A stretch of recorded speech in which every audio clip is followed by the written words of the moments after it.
আসসালামু আলাইকুম। আজকে বাসার পানির ট্যাঙ্কি পরিষ্কার করব। অনেকগুলো বালু জমাট হয়েছে এবং আয়রন। আপনারা হয়তো ভাববেন যে এটা লোক দিয়েও করানো যায়, কিন্তু আমি আসলে ভাবি যে নিজের কাজ নিজে করাই অনেক ভালো। এখানে লোক হয়তো হবে, লোক দিয়ে করলে ভালো হবে, কিন্তু আমি যেহেতু পারি তাহলে লোক দিয়ে করাবো কেন? তাই আমি নিজেই উঠলাম। আপনারা কে কী ভাবেন ভাবেন, সমস্যা নেই। আমি আমার নিজের কাজ নিজেই করার চেষ্টা করি সবগুলো, কারণ আমি অনেক কর্মক্ষট এবং কর্ম করতে ভালোবাসি।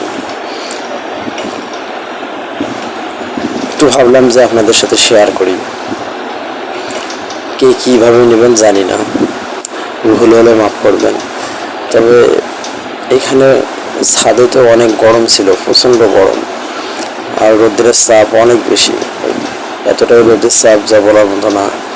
আর ভেতরে ঢুকলে সব দিক থেকে তো বাতাস নাই, তাই ভেতরে ঢোকার পর বুঝতে পারছি যে অনেকটাই গরম। বাইরে এসে নিঃশ্বাস নিতেছি। এই দেখেন বালু লাল হয়ে গেছে, মানে এগুলো আয়রনের সাথে জড়িত।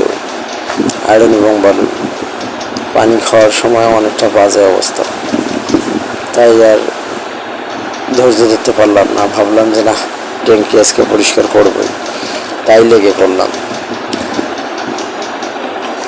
যেহেতু আমি ইউজ করি, সবাই ইউজ করে এগুলো, তাই নিজের কাজ নিজে করাই অনেকটা উত্তম। এই ভাইটি এখানে আমাকে হেল্প করতেছে, আমি ভেতর থেকে এগুলো উঠাই দিতেছি।